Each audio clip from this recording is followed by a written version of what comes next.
Eu testei com a pedrinha, funciona. Muito bem. E foi útil isso. Foi muito útil. Como é que os fabricantes determinam o tamanho das camisinhas? Essa foi difícil. Aliás, eu devo dizer que essa foi daquelas cuja resposta, no fim das contas, eu não consegui. Não me E respondeu. está no livro isso? Está no livro, está no livro. Não sei. Está isso não assim? Tá, sim, não sei, digo lá.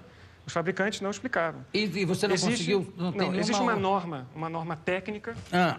brasileira que diz que a camisinha tem que ter, no mínimo, 16 centímetros de comprimento. Ah. E a largura não pode variar mais que 2 milímetros, para mais ou para menos, em relação à largura anunciada no rótulo, né, na embalagem. E acabou-se, não se fala mais no assunto. E os fabricantes não disseram de onde vem.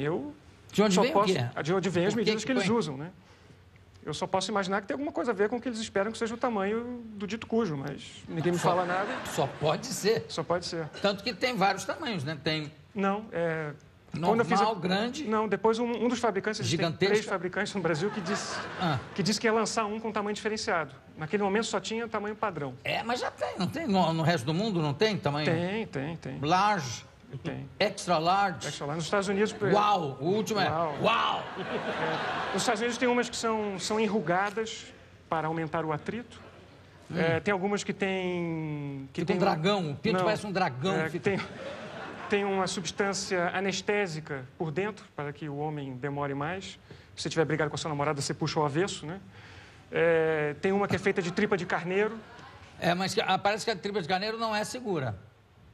Porque ela é porosa. É microscópico o poro, mas ela não é absolutamente garantida. No livro eu até cito que, por acaso, eu tenho em casa um livro que tem edições facsímile do Jornal do Comércio do Rio do século XIX. Sim. E tem lá um anúncio de 1838 que fala dos infalíveis preservativos para prevenir o contato das doenças venéreas e tal, feito de tripa de carneiro. Já havia naquela época. Os egípcios antigos usavam de gaze, uma gaze? Eu suponho que não adiantasse muita coisa. Né? Não, e parecia que o pinto estava no hospital. Imagina aquela coisa toda... Já estava mumificado. Uma múmia. Qual é a origem de brigadeiro? Vamos falar das patentes um pouco. Vamos. Brigadeiro. Que é o brigadeiro Eduardo Gomes, que foi candidato 2 vezes derrotado à presidência da República. Acho que na campanha de 46, quando ele perdeu para o Marechal Dutra, que tem, aliás, uma longa lista de piadas sobre o Dutra. Então, o brigadeiro era solteiro, era considerado um homem bem apessoado, parece que fazia sucesso junto ao eleitorado feminino. Tanto que o slogan da campanha dele era "Vote no brigadeiro que é bonito e é solteiro". Então, as senhoras, para ajudar a campanha, faziam aqueles docinhos lá com leite condensado, chocolate e tal. E aquilo virou o docinho do brigadeiro. Agora, vamos falar das patas. Dutra, que piadas falavam sobre o Dutra? Que era um homem muito bonito, o Dutra. O Dutra não era um homem muito bonito. Não? Não. Tem alguma foto do Dutra? Uma das boas. Uma das boas? Daquelas de promoção do Dutra. Caio, vê aí foto do Dutra, por favor, para vocês verem que beleza. Ele ilustrava, chegou a notas do Cruzeiro com Bom, ele era o presidente da República, né? Do Marechal Dutra. Marechal Dutra.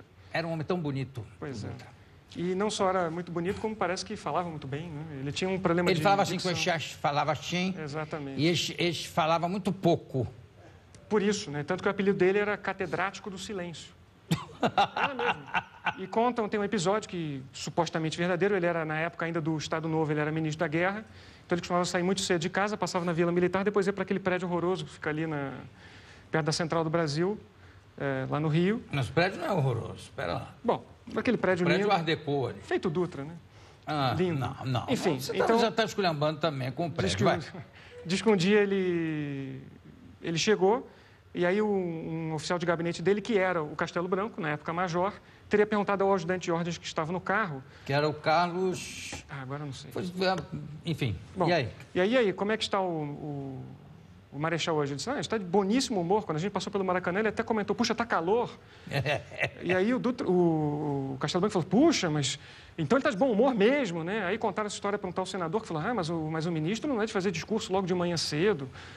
Então ele era um homem calado. Não, essa história eu conheço que passa. Esse homem hoje está com maior bom humor, está falastrão. Como assim? Quando a gente passou ali perto do Maracanã, ele falou, está quente hoje. Justamente. Aí era o máximo. Na sua pesquisa, você descobriu Qual é o pior sabor do mundo? Parece que sim. Esse foi um verbete até que foi um tanto difícil também. As pessoas têm preferências inatas, né, no que diz respeito ao paladar. Tipicamente, a pessoa prefere o doce, que faz todo sentido do ponto de vista evolutivo, né? Aquilo que é doce é rico, é energético, então faz sentido que um animal queira comer aquilo. E as pessoas, em geral, não gostam do que é amargo, que também faz sentido, porque o sabor amargo, tipicamente, é um marcador de toxicidade. Uma planta amarga, tipicamente, é uma planta venenosa. Então, já chegando ao fim da história, o pior sabor do mundo provavelmente é o sabor mais amargo que existe, que é de uma substância chamada benzoato de denatônio, que ninguém conhece, e que é usada, a função dela, do ponto de vista químico, justamente é um sabor amargo. Você põe em determinados produtos para impedir que as pessoas, crianças, por exemplo, ou animais, comam aquele produto, porque o sabor as afasta. E esse sabor é tão amargo que se você botar ele numa diluição de 10 partes por milhão, ou seja, 10 litros de benzoato de denatônio e 1 milhão de litros d'água, estraga aquele 1 milhão de litros d'água. E depois descobriu-se que se você misturar benzoato de denatônio com sacarina, você potencializa a 10ª potência, quer dizer, aí fica para 1 parte por milhão. Mas o interessante dessa história é ver que tipo de comida as pessoas comem. Ou seja, E qual é a utilidade disso? É você pegar, por exemplo, um raticida, que você não quer que um animal doméstico coma por engano, ou uma criança põe aquilo na boca, você põe aquele produto que tem um gosto horripilante, se a pessoa encostar aquilo, o sabor já afasta. E o rato também? Não sei, vai ver, os ratos gostam de sabores amargos. Demorou. Demorou. Eu vou chamar a nossa vinhetinha e eu vou continuar aqui com o Andrei Vinograd, que eu ainda tenho um monte de coisa para perguntar para ele, tá? Com licença, vai, Vilen.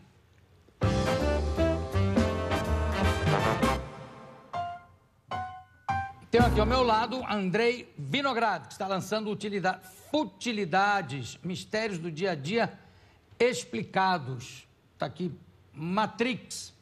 Vamos voltar ao Dutra, o presidente Dutra, que, aliás, durante o intervalo nós conseguimos uma belíssima foto. Maravilha. Do Dutra, por favor.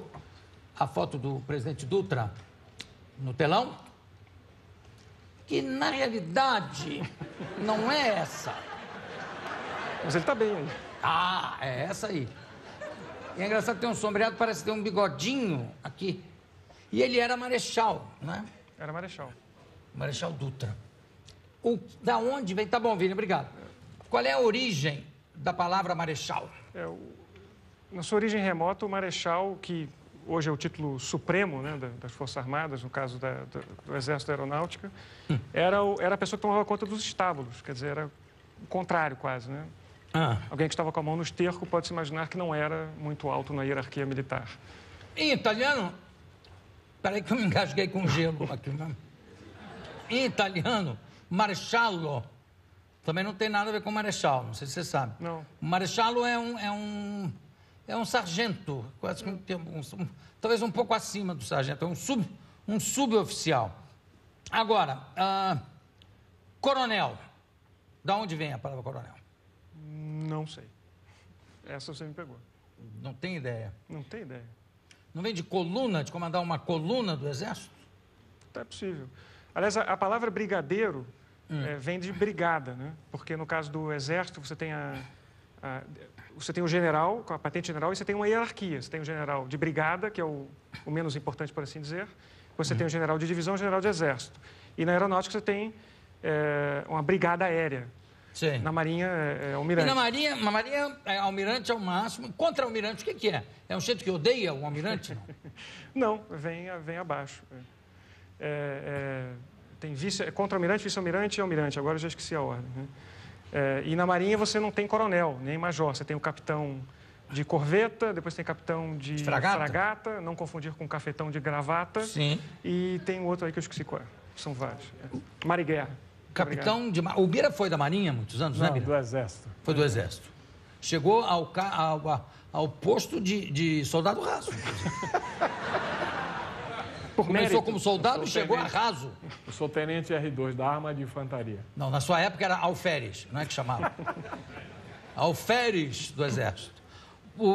Da onde vem, aliás, alferes? Você, por acaso, procurou, não? Não, essa eu não sei. Vamos falar um pouquinho do episódio do cerco a Viena, a cidade de Viena, no século XVII, cerco feito pelos turcos. Isso, porque tem... O que surge durante esse cerco? Um verbete no livro no qual eu comento, também no mesmo capítulo que tem as patentes militares, eu falo dos títulos árabes e muçulmanos, né? Emir, sultão, etc., que até andam muito aí pela mídia, e eu comento que todo mundo sabe que o símbolo do judaísmo é a estrela de Davi, do cristianismo a cruz, e do islamismo, normalmente a estrela de 5 pontas ou o crescente, que são, na verdade, símbolos otomanos. E aí faço a ligação com esse cerco de Viena, que aconteceu em 1683.